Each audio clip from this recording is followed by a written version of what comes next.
ब्रह्ममुरारिसुराजितलिङ्गं निर्मलभाषितशोभितलिङ्गं जन्मजदुःखविनाशकलिङ्गं तत्प्रणमामि सदा शिवलिङ्गम्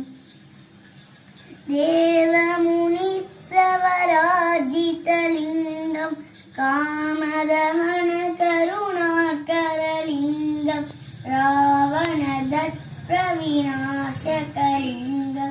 तत्प्रणमामि सदा शिवलिङ्गम् सर्वसुगन्धसुलेपितलिङ्गं बुद्धिविवर्तनकारणलिङ्गं सिद्धसुरासुरवन्दितलिङ्गं तत्प्रणमामि सदा शिवलिङ्गम्